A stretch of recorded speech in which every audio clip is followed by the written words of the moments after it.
Lugupeetavad, tere päevast ja aitäh kutse eest! Viimased aastad olen ma töötanud Euroopa Komisjonis energiavolinikuna.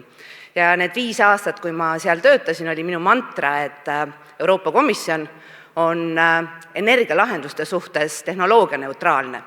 Mis tähendab siis seda, et igal liikmesriigil on suveräänne õigus otsustada, kuidas ta oma majanduse, kuidas ta oma leibkondade ja tööstuse energiavajadused katab. Aga tuleb kinni pidada kokkuleppest, et samm-sammult me lihtsalt saastame vähem. Ja see kõik toimis suhteliselt rahumeelselt senimaani, kuni aastal 2022 minu ametisoleku ajal tabas Euroopat senimaani veel kõige tõsisem energiakriis. See tuli seetõttu, et me olime liiga sõltuvad Venemaa tarnetest ja kulminatsioonina siis aastal 2022 27 Euroopa Liidu liikmesriigi tarbijad maksid 600 miljardit ja mitte miljonit, 600 miljardit eurot sisseostetud fossiilkütuste eest. See on palju.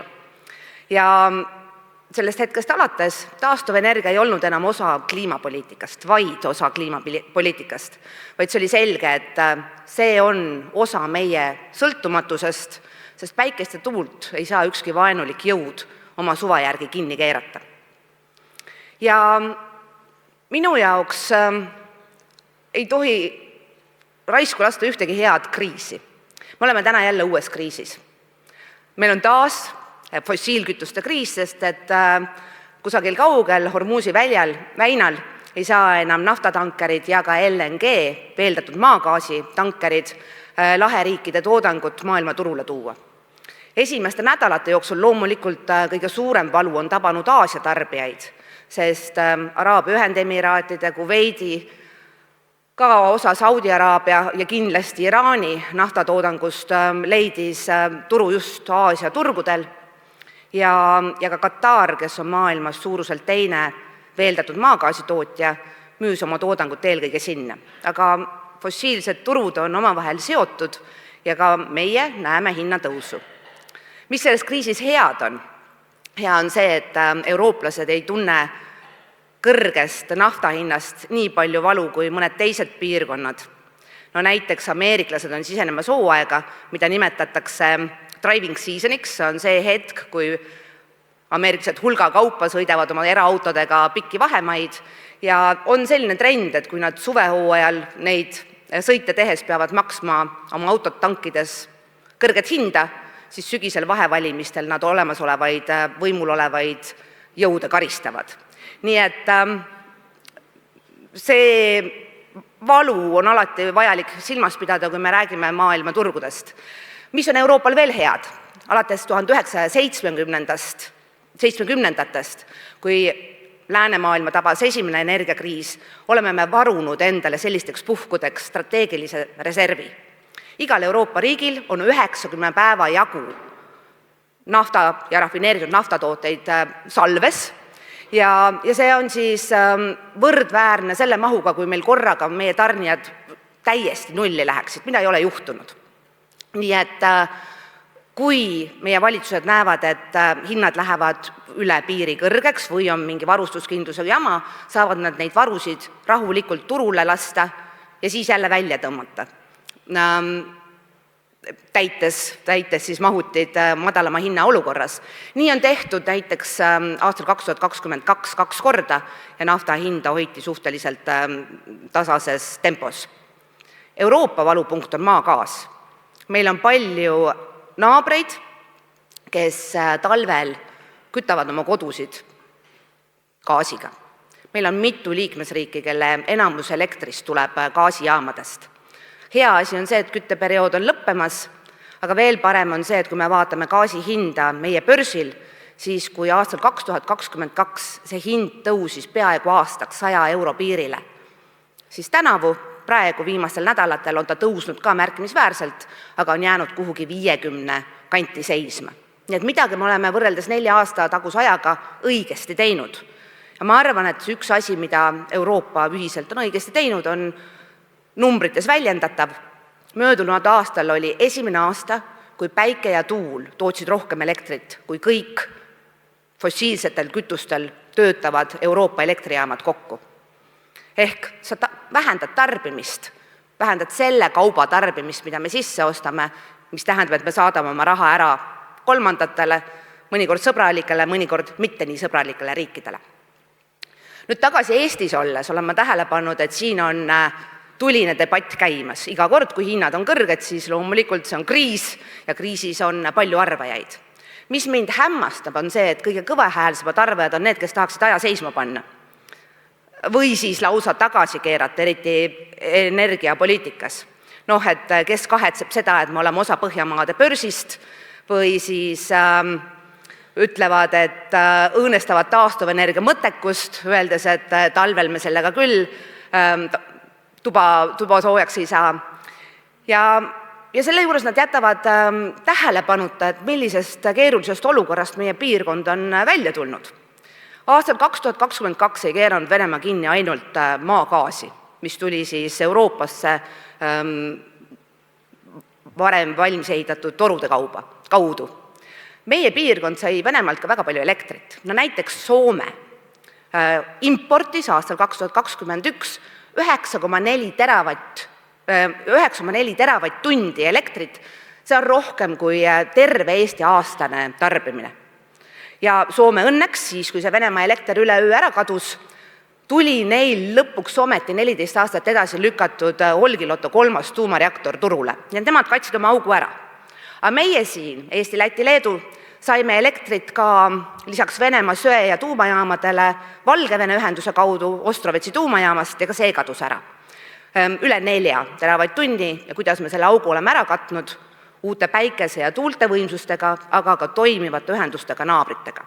Nüüd jälle, mis on hea uudis? Hea uudis on see, et Euroopa Liit siseneb uude rahastusperioodi aasta 2028–2034 ja võrreldes sellega, mis oli minu kasutuses, on nüüd energiaprojektidele 7 korda rohkem raha, sest Euroopa on energiakriisis ja sinna tuleb panustada ka ühist raha, mis teeb ülemineku kodutarbijatele taskukohasemaks. Nii et see on raha, mida saab kasutada uute ühenduste jaoks, näiteks Põhjamaadega, mis on varilaevastiku ankru lohistamiskindlad. See on raha, mida võib taas kasutada ka näiteks salvestusele.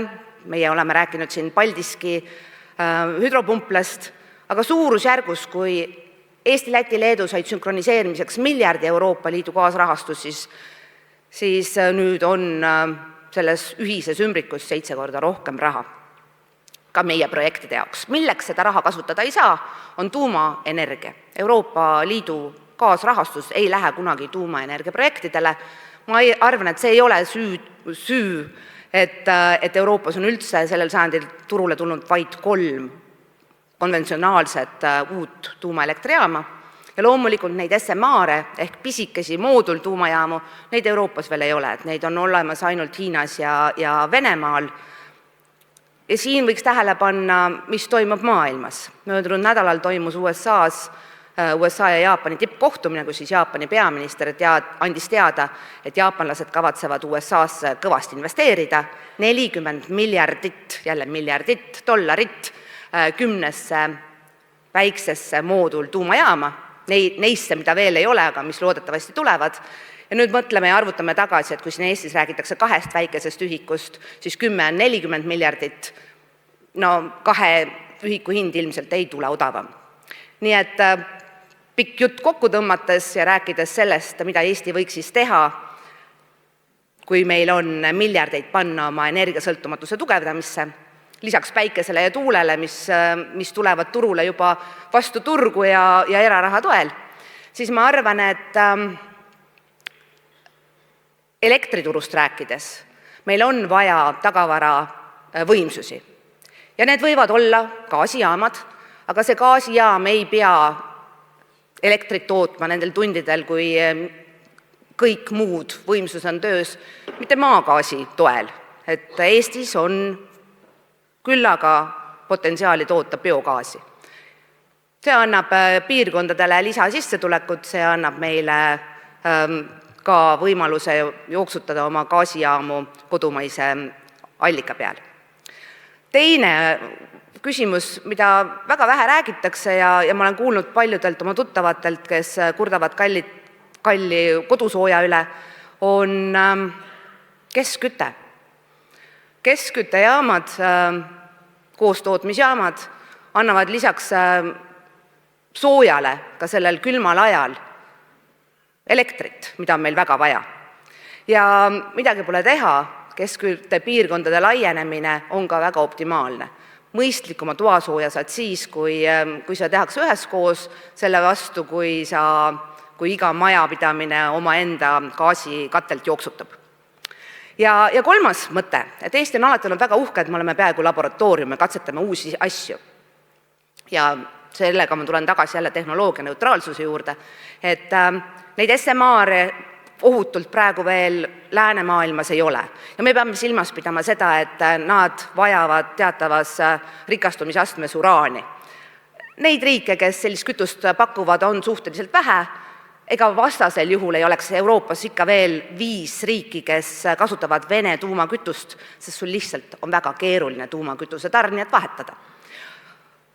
Aga seda SMR-i, temaga on seotud palju lootusi.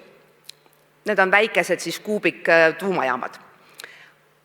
Aga samasuguses astmes on ka tehnoloogia, mis aitab saastamist vähendada, nimetatakse süsiniku püüdmiseks. Eks ole, need meie fossiilkütuste korstnad ei ole pahad mitte sellepärast, et nad kütavad fossiilkütust, vaid et nad saastavad. Ja mul oli võimalus paar aastat tagasi osaleda Aalborgis nurgakivi panemisel süsiniku püüdmise tehasele. See on Taani sadamalinn ja kui see süsinikutsehh siis töösse jõuab aastal 2030, on plaan, et ta püüab kinni 1/5 Taani tänasest saastest. See sai 220 miljonit eurot toetust Euroopa Innovatsioonifondilt, taanlased on väga entusiastlikud ja lihtsalt vihjena ütlen ma teile, et elektrijaama korstnast süsiniku püüdmine on odavam kui tsemenditehase korstnast süsiniku püüdmine. Aitäh tähelepanu eest ja soovin teile head üldkogu!